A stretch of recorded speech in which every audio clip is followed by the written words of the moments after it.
All right. Good morning, everybody. It is Jillian. Jillian. Oh, Jillian. Yeah, why do I say it like that? I don't know. Because 50 years of life experience, 50 years of trial and error, 50 years. Oh, 50 years. 50 years. The magical 50. 50 years ago, Vietnam War ended. 50 years ago, so many things. 50 years ago, and I'm now going back. Well, I was going back in time because you got to know where you came from in order to know where you're going. And if you don't know your history, you don't know the future, because history is the future. I mean, they say, oh yeah, don't repeat history, but people do because we have to. I mean, there is rising civilizations and falling civilizations. And ideas rise and ideas fall. Evolution, dying, reproducing. It's like crazy. There's a lot of biblical stuff going on. When you think about it, when you think about the Old Testament, Noah's flood, and now we're dealing with floods, fires, rain, and FEMA. And so there's definitely a theme going on. But before I get into that, one of the things I learned when I was in landmark education back in my 20s was that you make declarations. You make declarations to the world, because when you make a declaration to the world, whether it's on Facebook or you speak it out there, or you write it and you post it everywhere in your house, you are now reminding yourself what your goals are. And then when you speak it out and everyone hears it, then that's the forcing function to hold you accountable. And so, I mean, I'm not doing this, what I'm doing for all of you. Let me tell you, I'm doing this shit for me because I have a lot to come back from. I have a lot that I want to accomplish, and I have a lot to catch up to. And I'm at the halfway point. If I was to live to be 100, I'm at the halfway point where you do or die, right? You either have a desire to fucking live and survive and reconcile with all the things of the past, or you let the past fucking run roughshod over you and destroy you. And so the whole J world is allowing people to face their past and release the demons. And then, now I know this sounds very Christian, but almost like being reborn again, but not in a spiritual sense, in an actual biophysical sense. And again, it doesn't escape me that there is a lot of synchronicity, a lot of patterns going on, and 7 is a pattern. 7 is a number. It's a theme that's been coming up for me the last few weeks, last few months, and deciding even when to develop the manuscript and when to develop another book. And it's going to be in 7 years, because it was 7 years ago that I discovered the J world, the J juice. 7 years ago when I started experimenting with salt, water, and fermentation and cabbage or pickles or something else.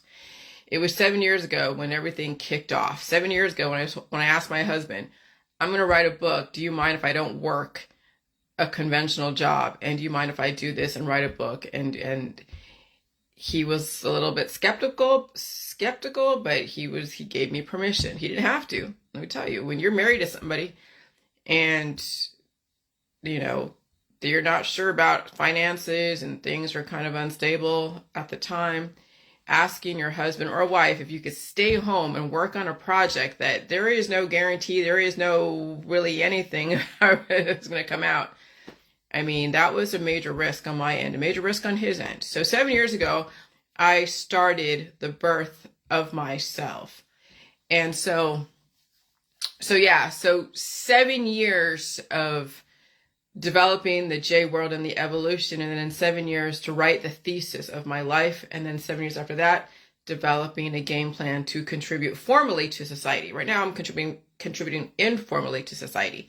I'm in the research and development phase, the research phase. And then we're also not just my world, then I'm looking out there in the world out there, and the system has been telling us there's going to be a great reset. If it's not going on right now, it is. Of course, we're in climate change. They have a target date of 2030 for global sustainable development, but during that process, you are seeing now everything shift. I mean, everything. Economy shift, going from cash to cashless, smart cities potentially being developed. There has to be a cleaning of the system. People are resisting what's going on. But now we realize that since I'm going back to the 1960s, the Vietnam War, and all the activists finally went legit and they went into institutions like academics to develop the future, to take the change they wanted back in the 1960s and develop a curriculum for change, which is in all the universities right now. Everything that all these professors and teachers are teaching you came from aspects of the 1960s. Okay, all the ethnic studies, women's rights, blacks' rights, all that stuff, that all came out of the 1960s. And then, of course, the global sustainable development, the green machine, everything that people are so afraid of, especially in the right-wing world, it's all in the universities. Okay, and so that's what's coming up right now as far as everything being rolled out from the 1960s. And then on top of that, now we've rolled this out, now we have to then redevelop the future outside of academics, at least me, and develop another redirection from what used to be, which is all the death programming. Everyone's supposed to die someday, and the only way to manage disease is through antibiotics and surgeries and natural remedies. And so, of course, you can't introduce that into academia because they're all about managing disease using oncology and antibiotics and cannabis and whatever. And so I had to develop a process outside of that and blow up the system type of thing, but blow it up with information, evolutionary information, revolutionary information that, yeah, it caused a huge thing back in 2018. And then you saw that unfold. And so now, after all that's kind of calmed down and I'm able to articulate why I came up with this and how I can prove it through science, now it's writing it all out in conjunction with what's going on with this great reset. And so 2030 is the date of, well, how would I say this? It's let me see. UN Agenda 2030. Okay, what are the goals of UN Agenda 2030? We resolve between now and 2030 to end poverty and hunger everywhere, to combat inequalities within and among countries, to build peaceful, just, and inclusive societies, to protect human rights and promote gender equality and the empowerment of women and girls, and to ensure the lasting protection of the planet. And then, of course, there's more to it. And that's from the United Nations, okay? That's a great fucking tenet. That's a great goal. But in the process, it's going to be extremely, extremely chaotic. And change is going to happen. People are not going to like it. You're seeing already the resistance out there. And so I figured out that once I developed my thesis around the J world, at least, and I supported that, then I don't have to be a resistor anymore. There's nothing to resist. But the thing is when you are in resistance, not only are you trying to save yourself, what you think you're doing is saving yourself, but you're also trying to save other people. And when you think about even what happened back in the Noah days, they tried to warn people there's going to be a great flood. There's going to be a great flood. Everyone's like laughing at Noah and laughing at his family, laughing at whatever. Allegedly. I mean, I wasn't there back then, but that's what the story said, that he probably, I didn't read the whole story, but most likely he probably warned people. He said there's a great flood coming. It's going to rain for 40 days and 40 nights. People are going to be drowning. People are going to be washed away. Start building your own arcs, or figure out how to help me build my ark so you can be part of my thing. I didn't know what he said to them, what they should have been doing. Maybe they should have been building an ark back then. And they didn't. And they were just laughing. No, you're just whatever. I can only imagine what he faced when he was trying to warn the people around him. And so all these people that were laughing at him, then it started to rain. And it kept raining and it kept raining and it kept raining. And all of a sudden, those that finally they were laughing at him finally realized the truth of what he was talking about. And then they all drowned. Okay? And we're in kind of that situation right now. We are in the days of Noah. The past is the future. The past is right now. I mean, it may come out a little bit differently, but we're in a great reset. Okay? And if you don't figure it out now, then you'll never figure it out. You'll just be one of those that'll be just doing stuff until you start drowning. And that's kind of the thing with this whole hurricane. This hurricane is terrorizing people. It's teasing people. People are like, oh, it's moving to the right. It's moving to the left. It's moving to the straight. It's moving this way. Oh my God.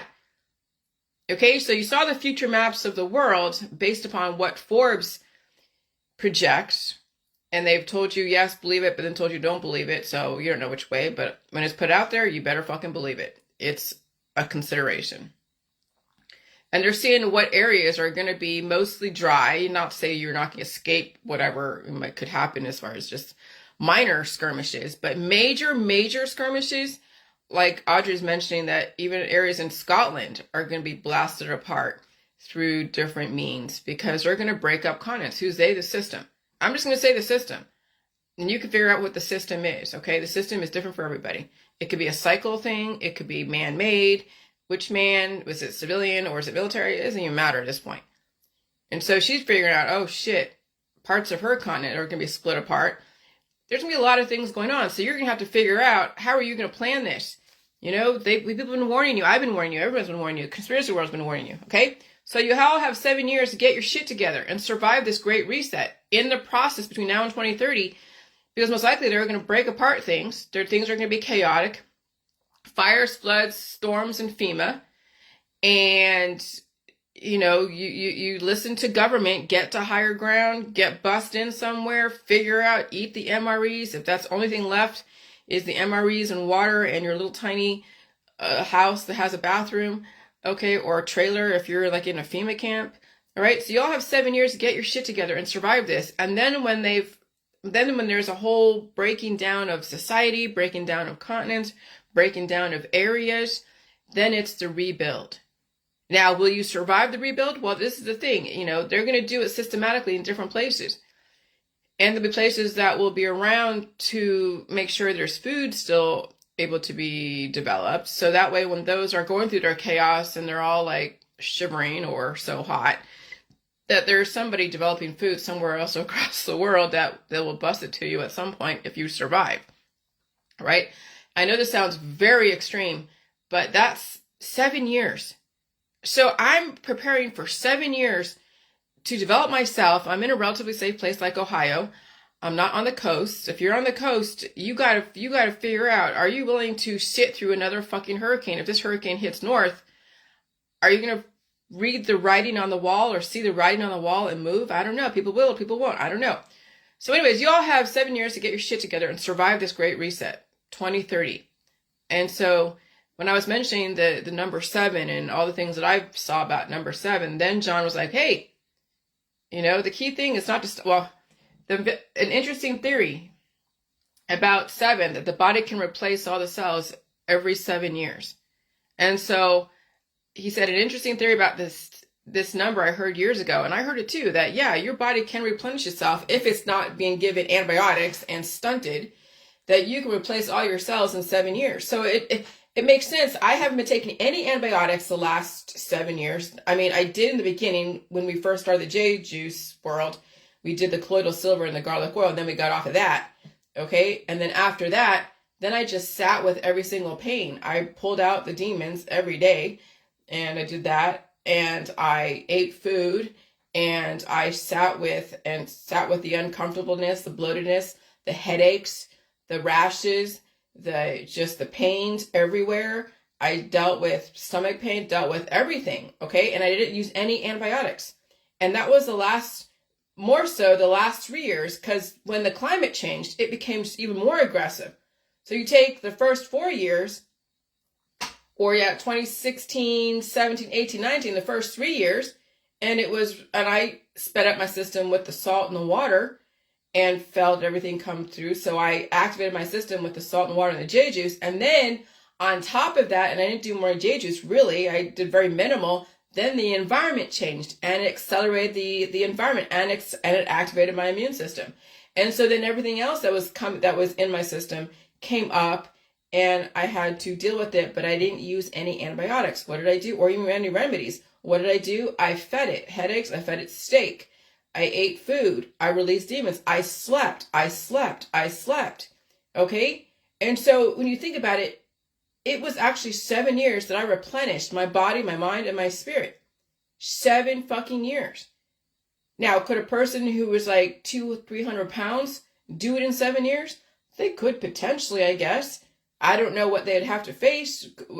I mean, they might be incapacitated for maybe a year. They would have to have someone help them get the shit out and eat the food and get things delivered to them and make sure they drink water and release the demons, all that stuff. So, everyone that's alive, if they had the means to, if they had the support system that wouldn't force them into antibiotics or surgeries, they could potentially reverse all their situations and be biophysically reborn in 7 years. But they would have to devote every day of their fucking life for 7 years to getting well. What does that mean? Releasing the demons and facing the sickness, facing the trauma, facing everything and feeding it and releasing it.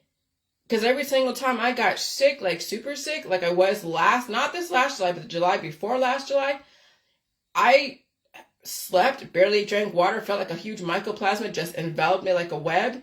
And I had to throw myself in the shower and pull that fucking shit out like it was crazy. And it was like Tootsie Rolls because it didn't want to leave the body. I had to actually pull the fucking demons out of my body. And sometimes it takes that. And when you are down for however long you need to be down for me, it was only like about a week or so, a few days, a week, but then even getting my strength back, that took about a month to get my strength back.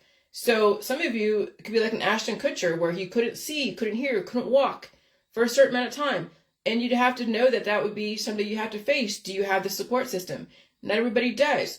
But the rule is that if you didn't use things against your body, you would have 7 years to get your fucking life back, to be reborn, so to speak.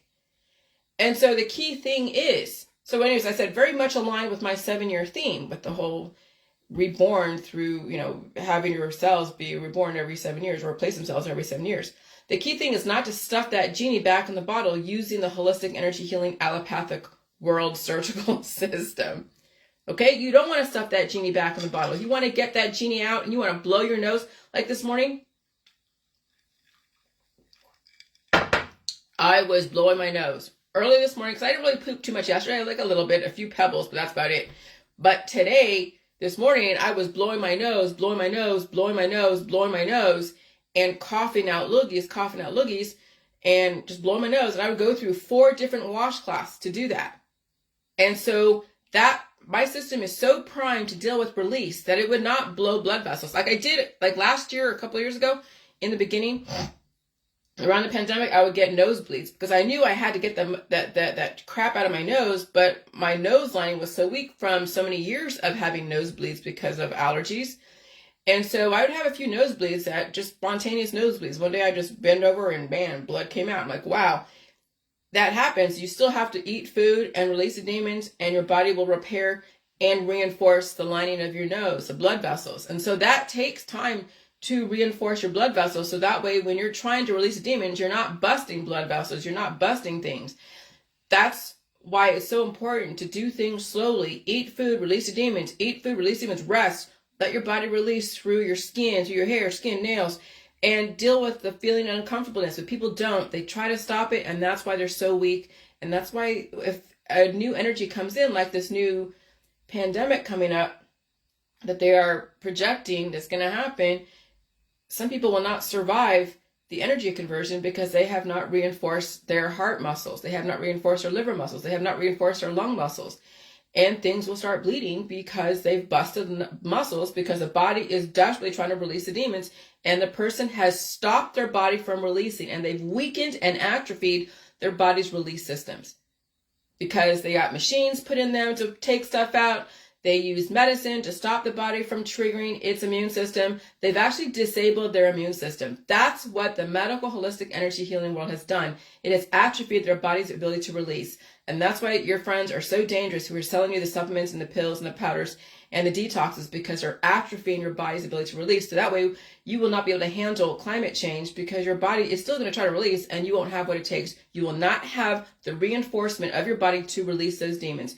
You will, when your body does want to release and it tries to push all that antigen, all those white blood cells that are coagulated in your bloodstream near your heart, and it's trying to push it out, it could cause a blockage and you die from a heart attack. That's how fucked up people are right now. That's how fucked they are right now. It sucks. But what are you going to do? People do not want to listen to anyone else but their doctors or their friends or their family who are selling them everything under the sun. And so anyways, eating all food and releasing the way I have in my book might be the only way to do it in 7 years, if possible, if you can put the time in. And you're not in Florida wondering if you're going to get hit by a freaking hurricane. And you'd have to stay away from your friends and family unless they're helping you through a very hard time if you are incapacitated during those times. But they could not give you any more antibiotics or surgeries and no more trauma to the body. And that's a huge ask. Okay, so you can only imagine if you, out of like 5 people and you're all in the same house and you want to go and repair yourself, and they're like afraid for you because they know you have heart attacks and strokes and brain aneurysms in your genetic line, and you don't know when that's going to come up, and you have to then pull your shit out. You have to eat food, you have to rest, you have to feel the headaches, you have to feel everything. You may have to have a stroke. And again, can you ask your friends and family to watch you go through that suffering? They're probably not going to want to do that. They're going to be like, fuck no, and they will take your ass to the hospital. And can you do it by yourself? You don't know if you can handle doing this shit by yourself. So some people are stuck between a rock and a hard place, and that's the reality for a lot of fucking people out there. But not everybody's in that situation. And so that's why you must see your doctor if you're going to embark upon something like this, because they can tell you what you could possibly be facing, and do you have the means to have a support system to support you during that process, if you can even sell them on the idea. Do you even have the language to do that? Do you have the wherewithal? Most people don't. Most people don't. And so why is it that it will take probably 7 years, and why 7 between now and 2030? Why 7 is such a very lucrative number? So right now my numerology theme is 7. What does the number 7 mean spiritually? The word or number 7 has 2 key symbolic meanings. 7 represents a full and complete world, and getting to 7 is a linear journey from 1 to 7. So right now we're in the infancy. We are in the infancy, when you think about it, of getting to the sustainable development of smart cities and cashless society and all the people that are afraid of the mark of the fucking beast, whatever. And so we had the pandemic was the actual kickoff. We had the warnings. The last 20 years was the warnings that, something was going to happen. Something is happening. Something is going to happen. They're developing the infrastructure to support this process. And then that's the conspiracy world warning everybody. And then it was 2019, 2020. That was the kickoff. And we're right there smack dab in the middle. And so 7 reasons, what is it? Why a simple number has such a psychological and visceral appeal. 7 reasons why we are captivated by the number 7. All right, so I'm going to read this real quick. It has been significant in ancient times. All right, the 7 wonders of the world, the Great Pyramid of Giza, the Hanging Gardens of Babylon, the Temple of Artemis at Ephesus, Statue of Zeus at Olympia, the Mausoleum at Halicarnassus, the Colossus of Rhodes, and the Lighthouse of Alexandria. All right, I haven't been to any of those. That's okay.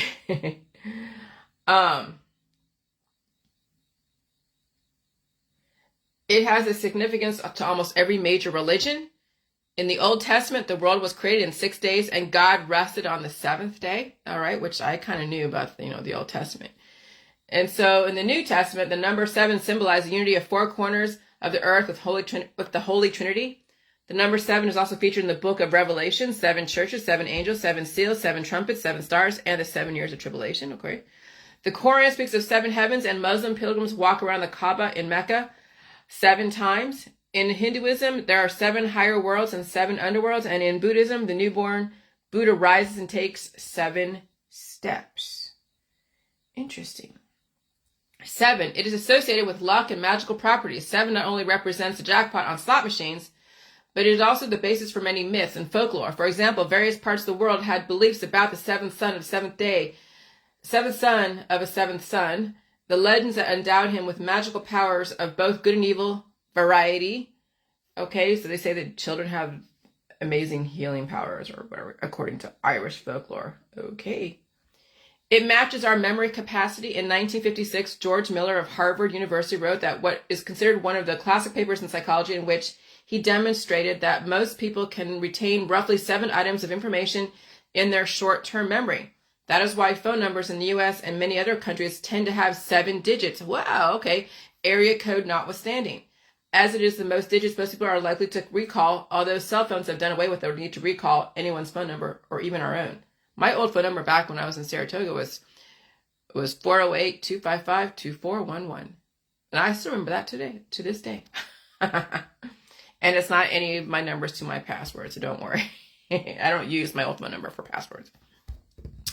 Anyways, it fits our attention spans because of our mental capacity favoring 7 items. 7 is also a good fit for attention spans, as long as the information is presented in 7 groups. While bloggers and authors tend to take advantage of this fact, some seem to take more advantage the others. For example, the book 7 Pages to Success, the ultimate short attention span guide to unlock your full potential, is only 7 pages long, which is fine because it costs $7, which leads me to believe the only real potential being unlocked is that of the author's bank account. That's funny. It is a prime number. All right. And so prime numbers are those that can only be divided by themselves and by the number 1, have a long been considered special to mathematicians and non-mathematicians alike. 7 is considered by some to be the most prime number within the first 10 numbers, as you cannot multiply it with the group, making it an optimal prime number, not to be confused with Optimus Prime, who's a transformer. Oh, this guy has a sense of humor. And this is the last one. Number 7, of course. Yep, okay. It is the most popular number. The mathematician Alex Bellows asked 44,000 people to name their favorite number. Over 4,000 of them said, name the number 7, far more than any other number. Indeed, ask people to name a number from 1 to 10, and many will name the number 7, as many magicians know. Remember, I was born in 1974, okay? And then the 1970s was pretty integral. It is a combination of cultural, historical, religious, numerical, and psychological factors that contribute to the allure of the number 7 and sway it has over decisions. For example, my book, Emotional First Aid, Healing, Rejection. Okay. All right. So anyways, okay. So there you go. Anyways, that's something to know. And then, of course, it takes 7 years for your body to replenish itself and redevelop. And so the J world took me 7 years to kick all those diseases and demons out of my body.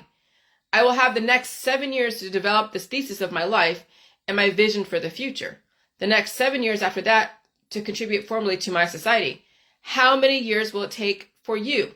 Are you actively in the process? Are you taking the time? Are you under the pressure of your friends and family and you, yourself, to perform when they want you to perform?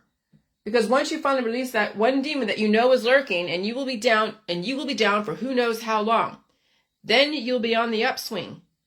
Okay, so, and who's to say what, and I'm telling you, everybody has issues, but let me tell you, when you keep releasing those demons every morning, okay, every time you wake up, especially when you're sleeping, even during the day, and you wake up feeling like, holy shit, you may have to release demons twice a day. Sometimes that's even necessary. I had to do it a few times.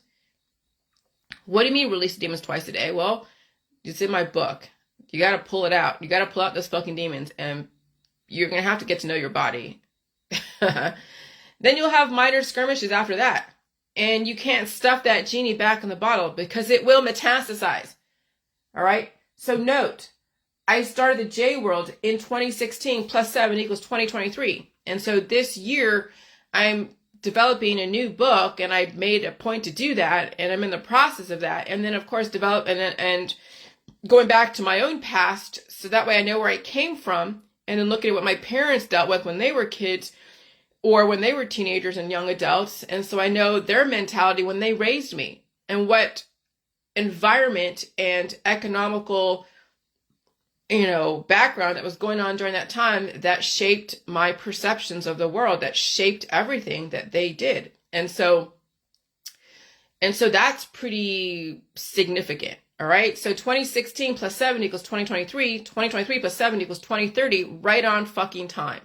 2030. UN Agenda 2030 will realize itself, and I will know I've survived the Great Reset because we have 7 years of tribulation. By that time, I should have a manuscript ready.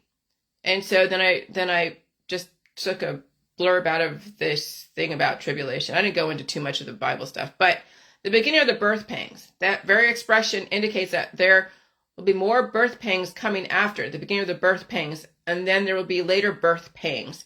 He's drawing a metaphor with the birth cycle of birth pangs of a woman as she's about to deliver a new life into the world, maybe herself, maybe a child. She has birth pangs at the beginning. They're severe. They cause pain, but there will be more severe birth pangs, what we often call hard labor pains after beginning birth pangs. And so right now the whole COVID-19 was the beginning birth pain. Oh gosh. And I'll tell you, 2023, 2024 will be more birth pangs. We're going to have a lot of fucking birth pangs the next 7 years. Okay? And so that's what I'm saying. You need to figure out where you're going to be the next 7 years. You really think you're going to survive on the freaking coasts, knowing what's going on, knowing the future maps of the world? This is a time, if this hurricane doesn't hit Florida, Floridians need to figure out what the hell they're going to do, because they're not going to survive the coast with all these different hurricanes. And you know how strong they're going to be. You see it. They're showing you. Okay? So this is the time now to start thinking about how are you going to save yourself and your family and be in places that are far more safer than not. No place is 100%. I know tornadoes could happen in my area. We thought we were going to have a storm last night, and nope, it just disappeared. It just disappeared. It could have been really bad last night, but it didn't. It wasn't. I was like, okay, thank you. Thank you, New World Order, for not decimating my town yet. I'm not ready to be decimated yet. Okay? And so that's what you almost have to appeal to. When you're writing on your Facebook, you're writing to your government. You're writing to the people who run your fucking society. You're writing to those who are directing the energy. You're writing to those, and you're saying, I get it now, Mr. and Mrs. New World Order. I fucking get it. And I'm going to do everything I can to save myself. And if I don't do that, then I will be the sacrifice. And that's how I'm going to serve my country, is being the human sacrifice. And thank you for giving me the life that I had the last so many years. And so you're either going to be the human sacrifice, and people will honor you for that. And thank you those who are in Florida who don't leave, because you're giving people then the opportunity to move to the areas that you would have left to if you would have understand what was going on. And so no matter what, everyone has a place in it. But if you want to fucking live and you want to survive, figure out what their fucking game plan is and make the necessary moves and changes, and direct how your tone on Facebook is your writing to your God. Who is your God? Those that are directing the fucking weather. Those that are doing everything to develop the sustainable development in the future. Okay? That's who you're writing to. That's who you are appealing to. And you saw me kind of appeal to people like that when I'm talking about my past and everything, and I'm putting out the whole Charles Manson shit, and people are like, oh my God, she's crazy. Not necessarily. I released those demons. I've had some pretty heavy programming that if I had other factors that came in, thank God I didn't. If I would have watched the horror movies and the slasher movies and then have that kind of programming, no, I would be a ticking time bomb. Thank God I didn't have that. And thank God I released the fucking demons. So I'm letting my government know. No, I'm not one of those who are going to go fucking cut loose and go crazy. And even the Ohio Attorney General was trying to figure out if I was one of those from California that was under the programming, if she can go crazy over here in Ohio. Nope. I released the demons. I understand where all my shit comes from. Even the whole knife thing, I knew my mother cut herself. That was traumatic. And with all the program that I was under, that was why I just I never liked knives. And so when you're under very aggressive programming and you see traumatic stuff will actually affect you so much more different than somebody else. So much aggressively different than somebody else. More different. I don't know if that's the right way to say it. All right. So someone like my husband saw someone cut themselves, and he's a freaking hunter. Okay. He wouldn't be phased because he's already watched all the movies. He didn't have any heavy programming from his parents or anyone, he was just left to do whatever. So that doesn't faze him because he didn't have that crazy ass trauma inside the body. But when you have trauma in the body and then you're seeing more trauma stuff, and no, it's bad. So that's the thing. And she probably didn't even realize that when she cut herself, and I saw it. I mean, and when you have kids under a really aggressive programming, they can't see violence. They can't. Or you'll turn them into a psychopath. Okay? So you see me appeal to my government, to my Facebook government, who the CIA, MI6, all that. They're watching all of us. We're all under experimentation. All of us are. That's why I'm so vocal, because I want them to know. And I want you guys to know where I came from, what I've released, where I'm going. So that way you have even your own blueprint to look at my blueprint and see where that would fit in with your blueprint and what you need to release and what you may have been under, who knows, in your world, and that you can survive all that shit. Okay? And so it is so synchronistic that Kent State University is only 25 miles away from my house. 5 + 2 = 7. The place where the National Guard SHOT students during the turbulent 60s and 70s of the Vietnam War. Kind of crazy, huh? Kind of crazy I ended up over here. It wasn't like I planned this. I just happened to be on a fast flirt app and I'm looking for a husband, and I knew that I had to go through whatever I had to go through to find a husband. But I was going to find somebody that was in a smaller pond. Nobody in California. No. It had to be someone from a small town that I could help influence and bring in the knowledge that maybe they weren't exposed to. And so my husband was it. And he definitely, had his own, he was at his own juncture in his life, and he was at a crossroads. I was at a crossroads, and we brought our worlds together. And this is what came out of it. Okay. And so it wasn't like I planned to come over here to Ohio. It was just, that's where it ended up. And I wasn't going to move to Florida. I wasn't going to move to New York. I mean, Florida was expensive. New York is expensive. I'm not moving to Kansas, and I'm not going to Illinois. And he happened to be from Ohio, and he sounded, and his voice, as soon as I heard his voice, he sounded like, what's that guy's name? I forget his name. He was in The Mask. I'm going to tell you the name. Hold on. I'm going to tell you. Mask and Share. And who is it? Oh yeah, Sam Elliott. He sounded on the phone when I talked to my husband for the first time. He sounded like Sam Elliott, and I'm like, oh god. So that's where it all began. Was when we talked on the phone, because we had the looks and whatever, but it was the voice that really just captivated me. So, anyways, I came here to America from Vietnam in May of 1975. Okay, and so on May 4th, 1970. Members of the Ohio National Guard fired into a crowd of Kent State University demonstrators, killing 4 and wounding 9 Kent State students. The impact of the shootings was dramatic. The event triggered a nationwide student strike that forced hundreds of colleges and universities to close. H.R. Haldeman, a top aide to President Richard Nixon, suggests the shooting had a direct impact on national politics. In The Ends of Power, Haldeman, 1978, states that the shooting at Kent State began the slide into Watergate, eventually destroying the Nixon administration. Beyond the direct effects of the May 4th, the shootings have certainly come to have symbolized the deep political and social divisions that so sharply divided the country during the Vietnam War era. Okay? And Kent State is 25 miles away from me. And that's where eventually I will take the ACT test. I will study for it and take the ACT test to then apply to go to a college to go take classes in something. And I'm thinking somewhere in urban development or something, but I will figure that out because I've already figured out the infrastructure in my body, how to develop the perfect human. What is that? You have to release the demons and get rid of all the fucking glitches and the trauma and all the damaged cells and all the drugs and alcohol and crazy ass sex, and even questioning how much sex a person is so tied to, because that also is part of the war, is the sexual wars. And even in marriages, it doesn't have to be like, oh God, all the alternative sexual lifestyles. No, even marriage, even the hetero lifestyle is a war. Okay? Even all sexuality is a war. And so I'll be introducing some interesting things now and in the future. But anyways, and so that's, yeah. So I will eventually be doing that. But right now I'm in 7 years of, we're going to survive this and write my thesis of life and have a manuscript by 2030. And then, from there we'll see. All right. But I might even start studying for the ACT test now just to study for it. But anyways, so what is amazing is I'm 50 years old next year. So February 5th, I'll be 50 years old.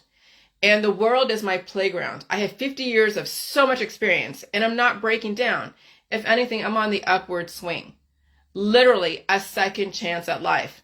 But again, I had to fight for it. So for all of you who want a second chance at life, you have to fight for your fucking life.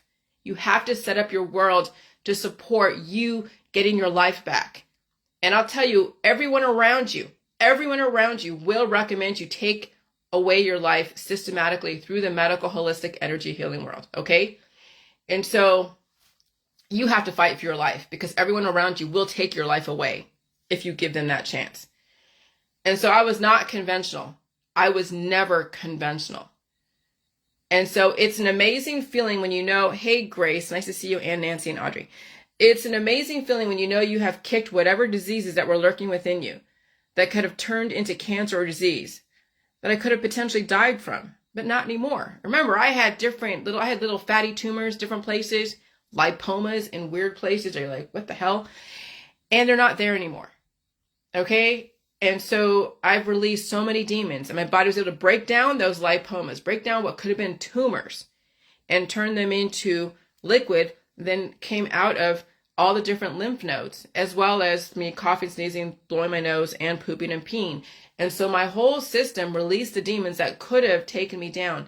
Because that's what cancer is. It's a growth because there was so much kinetic energy and so much damage to that one area, whether it was from sex, whether it was from an accident, or from lifting weights, or from just repetitive motion. And so then the body senses that that part is breaking down, and it wants to repair it with so many juvenile cells that are so fast moving because the body has so much deficit. The person is not keeping up with the energy of releasing the damaged cells and feeding those babies to mature them. And so then those babies multiply and they take over the body, and the person isn't equipped to handle that energy conversion. And then those babies actually destroy the parent cells, which is you. That's what cancer is. So you have to realize that you have to release those demons. Okay, and then you have to keep building up on the body and maturing those parent cells, maturing those juvenile cells that turn into parent cells. So that's why you keep seeing me talk about releasing those demons, because you don't want those juvenile cells to build up and accumulate and then take over the parent. Just like having a bunch of kids, those kids are going to cannibalize you. And so you have to not only feed yourself, but also feed your kids and mature your kids while you're feeding yourself. But what do you see these parents doing? They're starving themselves on diets, taking antibiotics, taking all the surgeries, and giving their money to their children. And so the kids are freaking just taking the life out from under their parents, and the parents die, and the kids are now left. But then the kids are going to be having their own children and having the same thing done to them. That's why it's so easy to take out families, because that's the traditions that we're taught, is that the parents sacrifice themselves for their children. Literally and figuratively, intellectually, psychologically, yeah. And so it's amazing feeling when you know you have kicked whatever diseases that were lurking within you that could have turned into cancer disease that I would have potentially died from, but not anymore, not ever. If I ever died, it would not be from a natural causes. Will I be in my 50s and 60s going to school with 20-year-olds? And you couldn't tell the difference between me and them? Will I get pulled over by a police officer who looks at my driver's license and saw I was born in 1974 and I didn't look a day above 40 or 30? Hopefully I'll keep my hair in this environment, but even if I don't, who knows what the next 7 years will bring? I'm ready for it all. Okay, so my hair has gotten thinner, you see, it's not like what it used to be. And even though I got a haircut, and it's a little bit, it's not, my hair used to be really thick and long, right? But it has thinned out the last 3 years. All right. So hopefully I'll keep my hair in this environment, but even if I don't, who knows what the next 7 years will bring? I'm ready for it all. In the meantime, I will keep taking in knowledge, reading everything. And some of you are going to be in survival mode. Some of you are in areas that are going to be broken apart. When they've told you that maybe Scotland or parts of England or other places are going to be broken apart, how are you going to strategize your survival? What are you going to do? Because now you realize that there's going to be continental shifting going on. There'll be things breaking apart and ocean coming up in between stuff. You even hear about Africa, that there's ocean coming in between Africa. So some of you are going to have to figure out how you're going to strategize. And so you may not be in the place to do anything academic because you're going to have to strategize. Should you be living in Georgia? Should you be living in, right above Florida? Because even though it might say that it's still there, you got to deal with all the hurricanes coming through and decimating you for the next 7 fucking years. Okay? That's even though it shows that Georgia or some places like that are on the map, if you're in a hurricane prone area near the coast, that's what you're going to have to, that's what you'll be probably experiencing. Is it worth going through that process? Even though Georgia's still there, is it worth wondering if your house is going to get decimated over and over again? Or you can take the money and run and go up north and deal with the deep freeze, because that possibly could be what you'd have to deal with as far as extreme weather. Okay, so now I figured out that my parents, they were activists, rabble-rousers way back in the 1960s and 70s, and then they went legit. They got their degrees, they went into the sciences field and figured out how to build the infrastructure biologically and psychologically, intellectually. And so if you want to say in the future, you have to help build the future, not resist it. So remember, our parents back in the 1960s, they turned into teachers, doctors, lawyers, chemists in the 80s, 90s, 2000s. Okay? One day, all of you activists, if you survive your activism, will go legit and build the future, help build the future. So you don't have to fear, so you don't have that fear of a dystopian future you have put out there all over Facebook. Maybe take the time during this great reset, if you're in the safe place, and help develop the future. And some of you need to help develop yourself. Some of you need to get yourself in a more of a stable area. And some of you have to wait for something to happen because you don't have the means to. See, that's the thing about being in areas where you know your certain continents are going to be split apart and all that stuff. I don't even know how to tell you where to go, because maybe you can't afford to go to places that are going to potentially be safe. Could you afford to live in London? I mean, London's expensive, but that's where they say that's going to be, there's an island of London. You got to learn how to strategize, figure out how to strategize. You have 7 years to do that. And there are indicators. When those indicators are screaming, find a way to survive. And again, there's no guarantee any of us are going to survive this stuff, but strategize, find a way to strategize. And people who left America and went to live in Mexico, there's no guarantee that even Mexico is not going to be going through their own hurricanes and typhoons or whatever, or volcanoes, where all of that pyroclastic flow or the let's say the smells, but all the chemical steam that doesn't just incinerate you. I mean, I would get out of third world countries if I was you. If I was American, I would get the fuck out of third world countries. Okay? Because you were under the impression that America's going to be taken down, everyone else is not. No, it's all over the fucking world. And I would rather be in America than be in a third world country right now. I would rather be in America than be in a third world country. Or anywhere in the West where you see where. Okay, so figure out your game plan. And so, I don't want to segue into that yet, but I want to still kind of finish up this thought. I don't know. Let me drink some.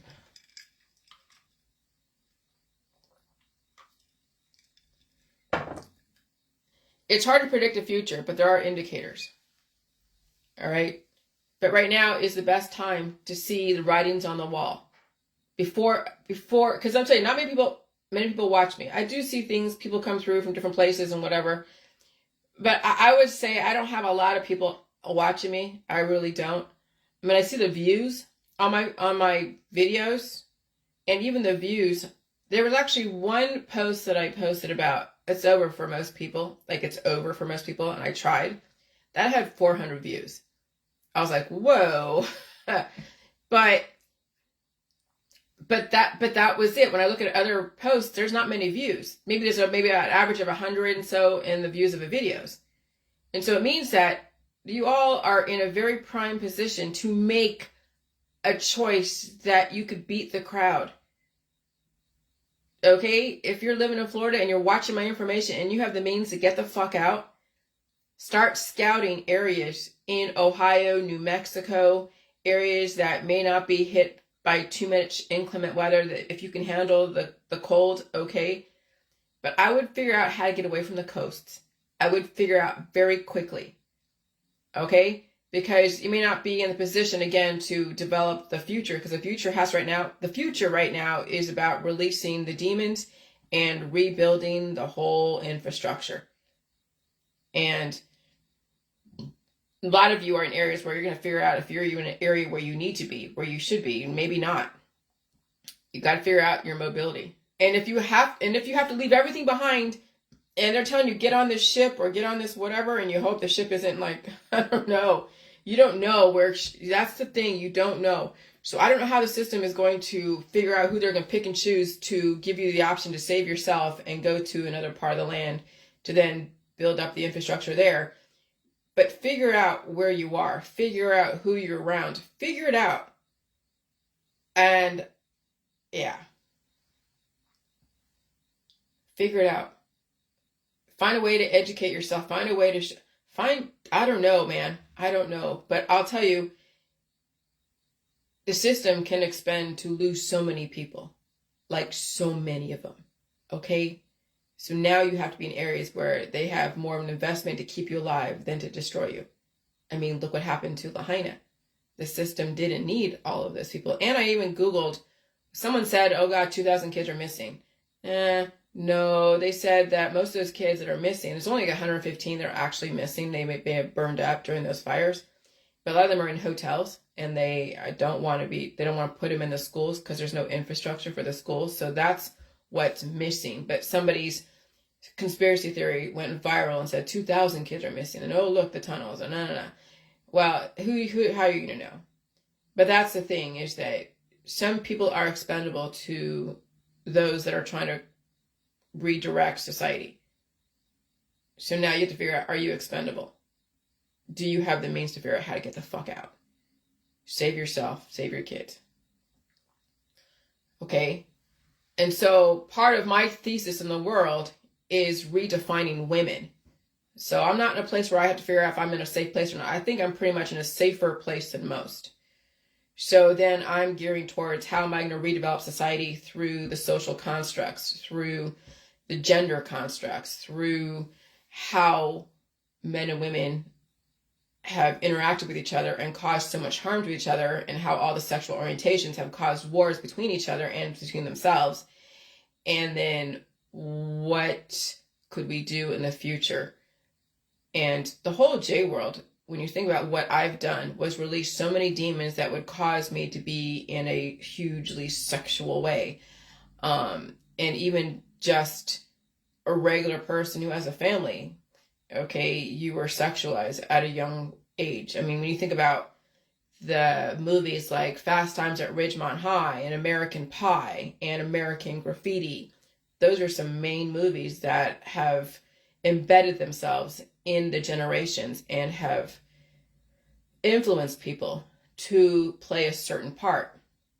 And so then what the women back in the 1960s thought of the oppression of women was the fact she was forced to be a wife and a mother and a slave in the house while the man went off and did his job. But here's the thing. I said, I get the whole women's rights shit, okay? I get giving women the choice not just to become a wife and a mother and a baby maker. But oppression of women is not just through the family. It's also putting so much emphasis on her sexuality, causing her to starve herself, butcher herself through plastic surgery and Botox, using other women to destroy her by forcing her and oppressing her into looking like a clone in order to fit in. Oh, I know when I'm around certain women, that's why I don't hang out with women anymore, or anyone really, is that if you're not like them, if you have things that are a little bit revolutionary, they'll freeze you out. They'll treat you like shit. They'll be nice to your face, sort of, but they'll tolerate you. But they'll ignore you. They'll sit around and talk amongst each other, and they'll completely ignore you. Because you have nothing for them, to even relate to. And so women actually do that shit to each other. And then you have the whole queen bee syndrome out there. That's why I don't hang out with people. Because I'm not going to subjugate myself to somebody else. And I don't want to subjugate anyone. That's why I don't have anyone next to me I'm working with. Because then I'm going to want to influence them to be like me, and they're going to influence me to be like them, and it'll be a war. It'll be a war to the death. And so you can't have even a male and a female together who are working on the same project, because you saw how that went. It was a struggle for who was going to be the one to be most influential. Yeah, you can't do that. There's no way. But male and female aside, women subjugate other women.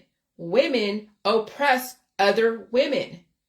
Women oppress themselves. Oh, I remember the times hanging out with women that are younger than me. Millennials. It was miserable. Fucking miserable. But when you are in a social construct where you're supposed to, because of whatever's going on, you do the best you can to fit in. But you're miserable doing it. But if you don't, then you're not a team player. You're weird. You're this, you're that. That's the suffering of women when they're forced into social situations that are not conducive for her own survival or evolution. That's what some of these women face when they're part of large families or friends and all that shit. And I'm done with all that. I'm fucking done with that. All right? Sometimes I will go to situations that are social because I haven't seen people and I like people, but I don't want to be stuck in that situation all the time, because that's when you get caught up in people's lifestyles and belief systems. And it's awkward for everybody because they know how I feel. I know how they feel. And we just all try to get along for the moments that we're there. But when you think about it, women need to learn how to develop themselves. And it's away from other women. Away from other women. And so the irony is, men don't really oppress women, really. It's the women, it's their mothers who oppress their daughters, who oppress each other. Okay? The world of contradictions in the activism world. Women oppressing themselves to fit in. Women subjugating other women into a role that she can't get out of. And maybe she had to in order for the daughter to survive. In a world run by men and sexuality, and women competing with women for the men who have the money. Right? And so, what if sexuality and family did not have to be on the table? What would happen if mothers finally freed their daughters from those expectations? Oh, but the mother has her own insecurities. The mother didn't fulfill all of what she wanted to fulfill, so that her daughter is going to be the one to fulfill the mother's dreams that she never fulfilled herself. That's what some of these daughters are representing, is the mother's unfulfilled life, and the daughters can represent what mother did not do. And so maybe that's the future. The war to end all wars. Ending the emphasis on sexuality. All sexuality. Because I'll tell you, I love my husband, I absolutely do. And we'll do whatever we do because I know he has needs and I really don't have the needs. I don't really have to do it. I mean, I could do it. It's great. It's fun for the minute. But if I didn't have to do it, I would never do it. But that's the thing. That's the old world where you kind of have to play both sides of the table. And all my parts are working. It's not like it's bad, but I don't really have to do it. I really don't. I would rather put my mind to something and talk about things intellectually than play with the body game. That's not me anymore. Oh, because you have menopause, because you're old. And see, that's how men and women look at women who are like, yeah, I'm not focusing on the body and the sex anymore. But that was what you were bred for. That's why they got you when you were 18 and 19 and all that into the colleges. That's why all the movies like Fast Times at Ridgemont High, American Pie, and American Graffiti was to sexualize you at a young age so you fulfill that role sometime in the future, if not then and there. And kids were having sex in high school. That completely tripped me out because I never did the high school. I was out there doing other stuff in institutions, nowhere near any of these movies that were showing all over the place. And that's why you have so many single mothers with so many children. And the father is absent because he's not ready to raise 5 children. That's why there's so much divorce rate, because it's the war. It's the war. All right? So at some point, a very progressive mother will set her daughter free from those expectations. But remember, her peers are going to influence her. Her peers, the daughter's peers, are going to cause a war between the mother and the daughter, because your peers influence you to such an extent. And when your drive is to fit in, and I remember when I was in my 15, 16, to drive to fit in. I mean, I was at Akalani's high school, and I was wearing the right clothes at the time because I was borrowing my mom's clothes and she didn't know it. And so one of the girls was like, hey, you should come to this building of the float. And she was a popular girl. I'm like, yeah, popular girl, cool. Okay, I'm gonna hang out. And they were accepting me. I was for a minute, could have gotten into the popular crowd, hanging out, went to her house. There's a nice, huge house over there in Lafayette, California. It used to be owned by a baseball player. And she was pretty influential, very influential. And I did go to a few of the making of the float, and then my mom's like, yeah, nope. They invite me to go hang out and go cruising somewhere in a car. My mom's like, nope, you're not doing that. You're not going hang out with these girls. And I had to stay home. It pissed me the fuck off. It really did. Because I wanted to fit in. I wanted to be in. I wanted to be popular. No one knew where I came from. No one knew any of the issues I had if they knew me back over there in San Jose. So when I was in Lafayette, California, no one knew who I was. I had no history for them to even base it on. So I was like starting over again, but not really, because I couldn't do what other kids were doing. And so if I wanted to hang out with people, they'd have to be at my house. So what we do, we sit on the top of the driveway, because we had a long driveway, and look at over 680, 24, because that was the freeway that ran through that we saw. We were looking over the Highway 24, and my friend Sarah, who was part of the in crowd too, we just sat there and just talked, and that was it. There was no fun. We couldn't go out and be on our own. So that's what I was saying, is that she set me free, but not really, because I was already programmed for something, and I wanted to go out and hang out, but I couldn't, and that's the thing. That's why you have to release those demons, because those demons, to fit in with other women who are into sex, drugs, and rock and roll, is such a tractor beam. These poor girls are in a fight for their fucking life when they're a teenager. That's what these girls are facing. And then once that starts happening and their hormones kick in, forget it. They'll be pregnant, or they'll get raped, or they will, or their parents will then put the kibosh and everything and almost lock them up. And that's if that person had raging hormones. So there are some girls that don't have that, and you know about them, they're at home all the time, and they could be in the Chinese culture, and so they don't have the raging hormones. You would almost think they're asexual because they don't have any boyfriends and all that stuff. They weren't exposed to maybe the American television that sexualized girls. And so they had a very different upbringing, and they were more academic. But I had both. I had academic and some of this, I had, and I didn't watch all those movies, but the hormones, and that was the thing. How did those hormones come to be? Well, I have speculation. I'm not going to go into it, but that's the thing. That's what some of these girls are facing, is different ways that they were sexualized at a young age. All right. And so maybe that's the future. The war to end all wars, ending the emphasis on sexuality, all sexuality, leaving it up to the system to develop humans through birthing centers with state-sanctioned child cuddlers and licensed parents. Okay? Gender wars are the most insidious wars. Family wars, oh, they're horrible. Shakespeare knew. Okay? Family is probably the most deadly. Most deadly of all. Oh, yeah, but they're a protection of source. Yeah, okay.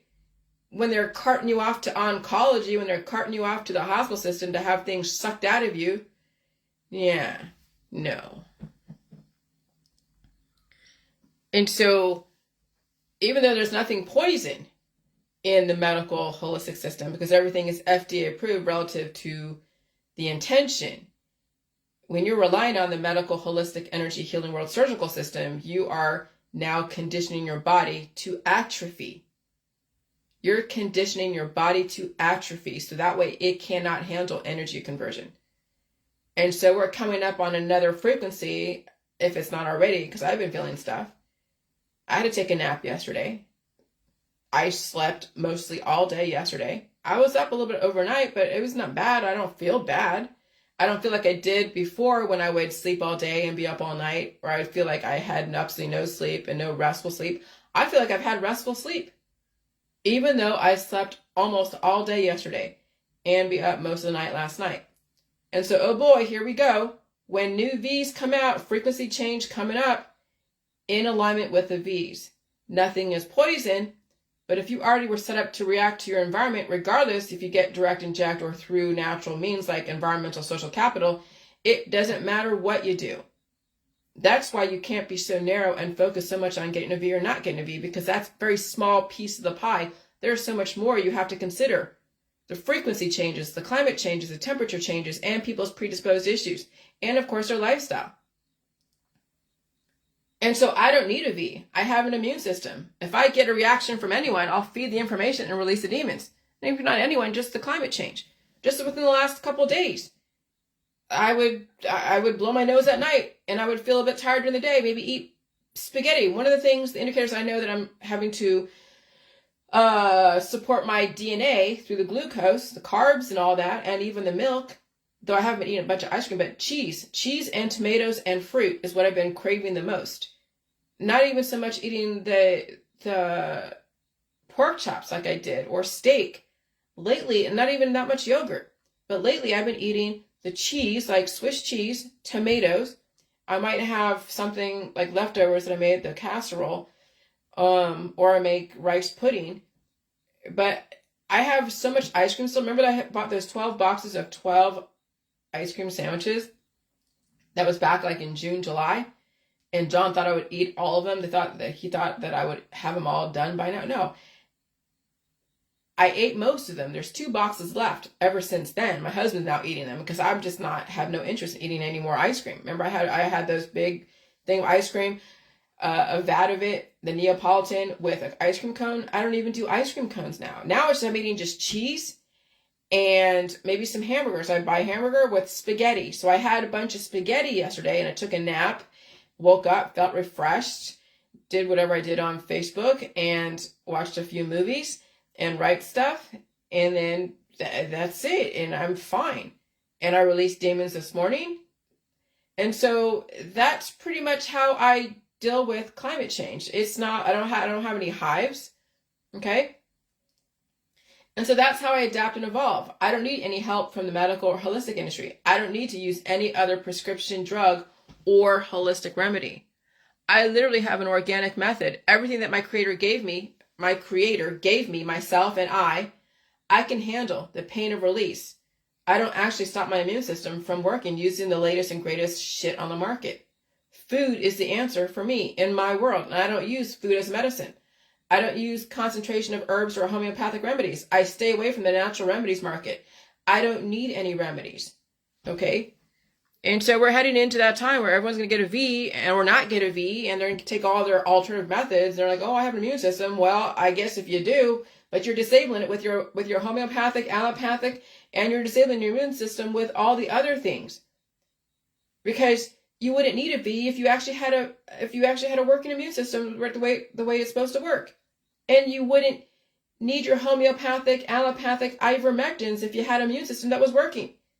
And so those that are anti-V, all into the other alternative methods, your argument of that you have an immune system doesn't fucking hold water anymore. If anything, it makes you sound like you don't know what the fuck you're doing. Because what's your immune system when you have symptoms? And when you have symptoms, that's your immune system pushing out the fucking demons.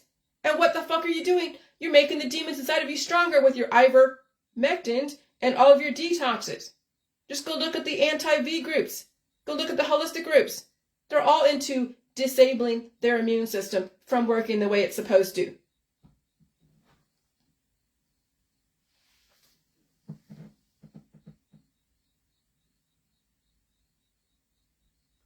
Oh, I said that already here.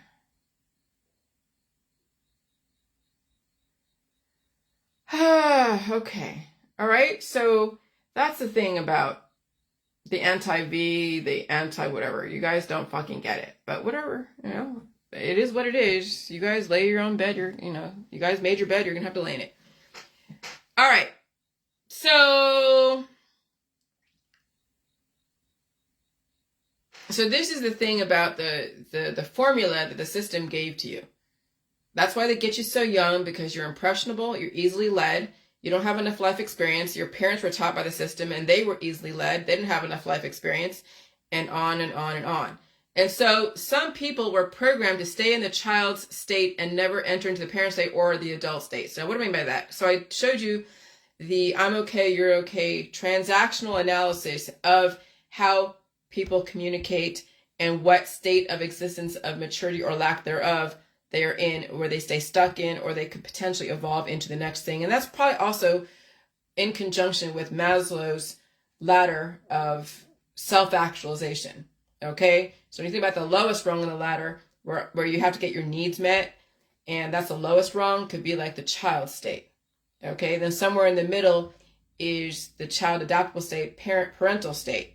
And then the top of Maslow's pyramid ladder is then the self-actualization or the adult state.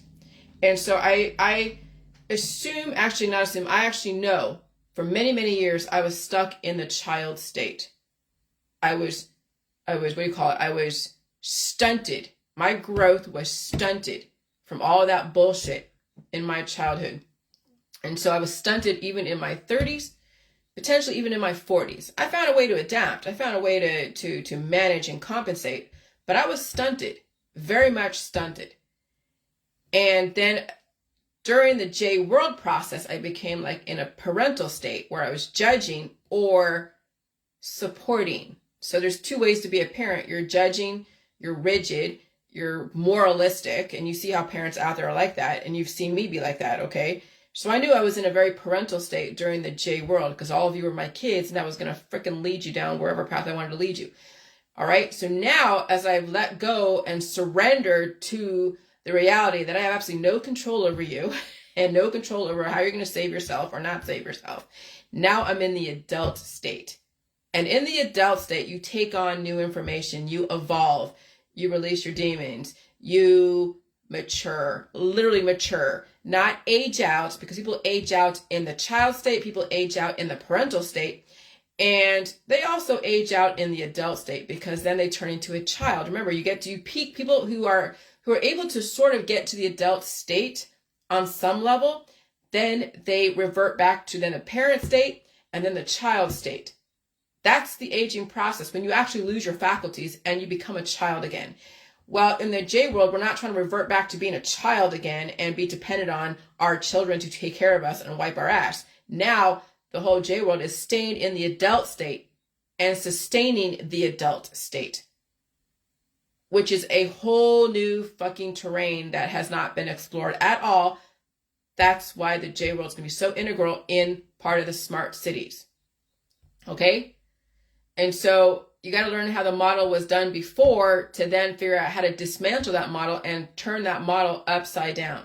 So some people were programmed to stay in the child state and never enter into the parent state or the adult state, because even parents could be children. Some parents in the parent state also stay within the child state of existence of maturity.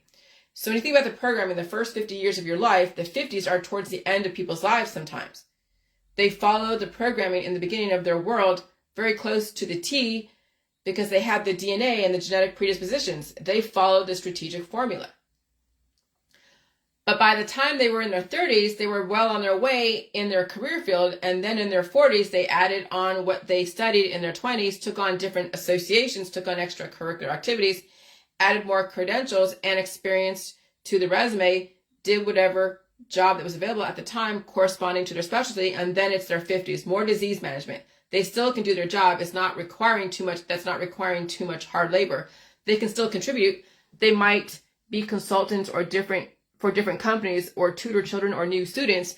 They might offer advanced knowledge if they have advanced degrees to different agencies in the government and develop another framework for the future. But then they're in their 60s. In this environment, do they still have all their faculties, their brain power? Are there genetic predisposed issues coming to surface more often than not? Are they gearing towards retirement? Are they slowing down? Now the person in their 70s, things are falling apart. Bodies are falling apart. Will they even see their 70s? But my world, I flipped that paradigm upside down. I developed skills and abilities. I had a blank slate with a lot of glitchy programming. Nothing was too organized. I became the child of the 60s and the years of the 2000s, rebelling, counterculture, resistance, war, innovating, screaming at the dinosaur systems, releasing my demons. Then it's time to funnel everything worth developing into something amazing for the present and the future. And so remember, our parents were the crazy teenagers forced into war and resistance and activism. Then they settled down. Some had children, others had careers, others had family. What's in it for the Generation X, Generation Y, Millennials? What's next for the Alpha Beta generations? Will they survive their predisposed issues from their parents and grandparents who did a lot of drugs in the 1960s, 70s, 80s, 90s, 2000s? And you know that carried over from generation to generation. When will somebody in that generation release the demons to give somebody a chance in that family? We shall see. Okay? And so I was Googling, I was trying to plan out my future, because you got to plan out, you got to have a path, you got to have a goal, you got to dream. But when you're in survival mode, you don't dream. You're just trying to survive. And so now I'm out of survival mode. Now I'm in a dream mode. I'm in a relatively safe area. I have all my needs met. All right. So I'm climbing the rungs of Maslow's ladder of self-actualization. And so I know that what will it take to be part of the system of contribution that is formalized and has credentials around it. And so urban planning, infrastructure planning, understanding the infrastructure of your society, where it's going, what you can do to help it. Okay, I already have the infrastructure of biology to develop amazing people who aren't predatory and who aren't so sexual that they're going to go and destroy things through sexuality. And we want to leave the sexuality and the birthing to other people in those birthing centers to develop amazing people. Okay, and they have the J world as a framework, a blueprint. So what's next for me? Well, helping build the society that I want to live in and contribute to, so it's not so dystopian.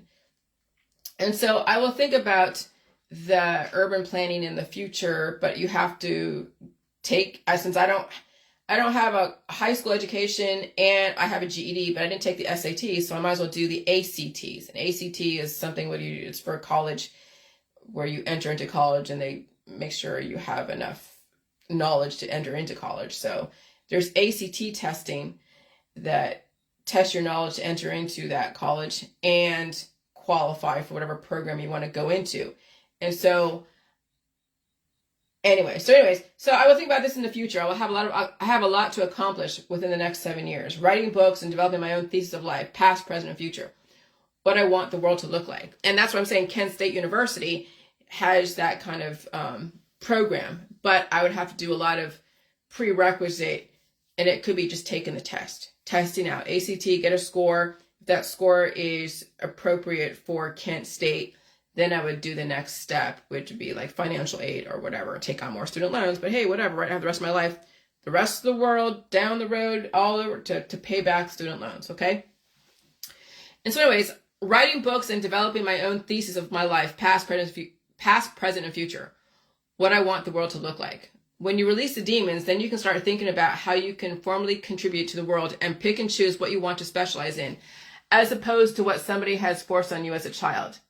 If I want to change the world outside of academia, I will do that. But when it's time to color inside them lines or minds, I can do that. All right? So I can follow in the footsteps of my parents. I can be a rabble-rouser outside the system and then work within the system. But I have a lot of projects in mind for myself. My own personal Jillian University. Okay, for now. Right now, everything I'm doing is self-taught. What do you think about it? My current books are my thesis of the time of the day, and then I will develop credentials around the world I choose to do in the future. I really have plenty of time. So I will not be under pressure. Every day you learn something new. Every day you intend to learn something new. Every day you dream, okay? And so the ACT test is the next reading material. I have a while before I actually purposely tackle this. But this is just laying the groundwork for the future. I still have a lot more to do before I start doing things.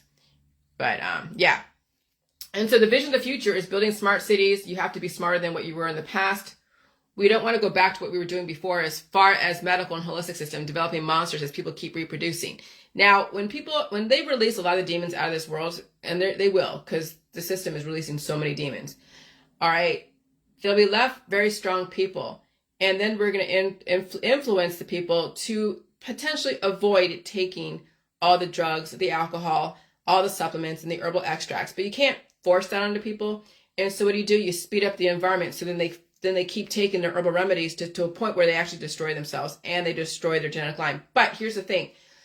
They are gearing towards, by 2045, complete infertility in the population. And there will be people out there who will be state-sanctioned, licensed parents with birthing centers that may be even in artificial wombs. And then you have licensed cuddlers and licensed parents. So that way we're not developing monsters in our society. Okay? That's what the system is gearing towards, is complete infertility at some point. And then and so I think that's great, because you don't have to go out there and have sex with everybody. You don't have to have a whole family.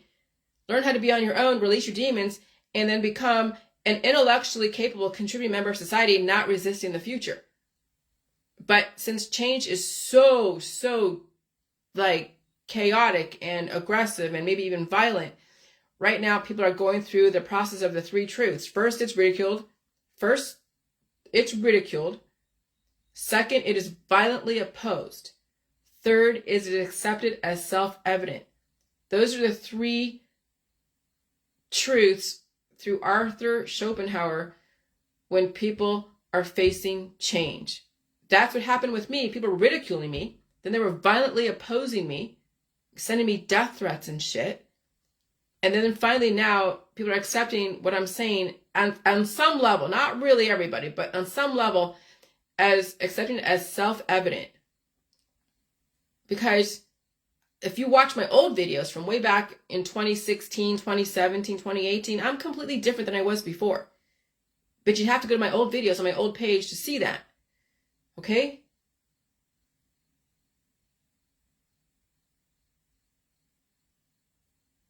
And so we don't want to go back to what we've been doing before as far as the medical and the holistic system, developing monsters as people keep reproducing. I mean, we know that Georgia Guidestones is a framework, a guide to work from, and everything takes time. But even if we have birthing centers and licensed parents, what will they be doing with these children? And all the different CRISPR gene editing? Will the programming glitch and develop monsters lurking in the night in the smart cities? Do we have to revisit the past like that? That's why the J world is so important for the smart cities in the future. Why repeat history? People literally need to release their demons. So we have a very peaceful, productive, articulate, intellectually capable people of the future who also can go into sports and competition without destroying someone in their personal life. Because when people start competing very heavily, especially in sports, that carries over into their personal life, and then people get triggered, and that's where domestic violence comes from. Okay? The football players, the basketball players, and then the people doping over there, doing, the Tour de France and all that. Okay? And so when competition is so aggressive, people start harming themselves and they harm each other. And so, here we go about activism. I made a correlation that, activists in the government and the resistors all work together, warning the population of the changes to come.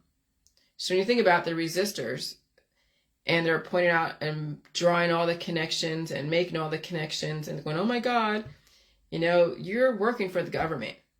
So when you're watching your friends on Facebook posting stuff about the DEWs and potentially what happened with Hawaii and California and all the fires in Greece and Spain and Canada, okay? Even though it's the job of the government to deny, it is our job to say, yes, it is.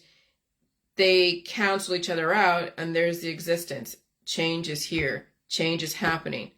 Now you know what the playbook is. The playbook is this that got into your hearts and minds and into your families, and you're self-destructing, but they're also changing your geological location. So now you have to then figure out, how are you going to save yourself, knowing that it doesn't matter if they confirm or deny, the existence of change has already been presented to you. It's already been told to you. So then we have the 1969 Woodstock cloud seeding, okay? And like Vietnam monsoons during the war. So we know that cloud seeding has happened. Silver iodide is injected into the atmosphere, developing clouds and attracting rain. And then you're seeing rainstorms and monsoons and very aggressive hurricanes. Okay, you're getting the picture, right? And so activists and the government and me all work together to warn people and condition them for change, aggressive change. It is the government's job to deny or confirm what they deem as appropriate. And it is our job, activists, conspiracy theorists, to warn and resist. But I'm done. My job is now to step out of the war. I did my job. I spent 7 fucking years of my life with a job that was given to me, which was to resist and be an activist and develop innovation out of that. And I did. I proved it. Go look all over fucking Facebook. I did my job. Good luck with all the info, right? You were warned. And so then you think about guerrilla warfare. It can be organized and disorganized using ambush tactics. Tradition, holidays, religion is a form of organized guerrilla warfare tactics. Okay? Traditions, holidays, religion is a form of organized guerrilla warfare tactics. They get into your head and say, okay, if you want to see your maker and see Christ, well, it's time for you now to start surrendering to Christ. And that means you eat only this food, don't eat this food, and you take all your medication and all of your herbs and extracts, and you starve yourself, and so that way you can see your maker. And then you can be in the kingdom of God or the kingdom of heaven or whatever they have said. Okay? And so guerrilla warfare isn't always just, ambush tactics in the jungle. It is also through your politics, your religion, oh my God, your religion, and your science dogmas. And people who are in their religions think that, oh, just because she sounds smart doesn't mean she is. Oh, I know how some of the religious people think of me because I have pointed out that maybe your religion is causing you to self-destruct, giving you a way out from actually facing your demons. That's how insidious religion is. That's how insidious politics are. That's how insidious science can be when you have been conditioned to take your child to the doctor every single time they sneeze. That's guerrilla warfare. That's guerrilla warfare. And it is embedded into your family. It's embedded into your politics, science, and religion. It's embedded into your everyday, it's embedded into your cannabis. And you realize that's what's going on, then it's time to figure out, oh shit, step out of the war. Because all acts of resistance means that you're resisting your body from trying to live. That's all the medications. That's all the cannabis. That's all the detoxes and supplements that you're seeing these crunchy mamas and crunchy grandmamas out there proliferating to the population. And they add spirituality, they add religion to it as a cherry on top, and people fall for it hook, line, and sinker. That's how the war has been waged. This was the playbook. And so my book, I have somewhere, I think I put it in a backpack. My book releases those demons. My book gives you the ability to finally get rid of those voices that tell you to self-destruct and finally start facing your demons and start living again. And so my book is the plus to the minus of the prairie fire. But this book is very important to understand because it tells you how they get into the hearts and minds and what they're intending. And then you have the opportunity to understand where we came from and understand where we're going. Okay? So that's it. That's all I'm going to say. Good luck. Bye.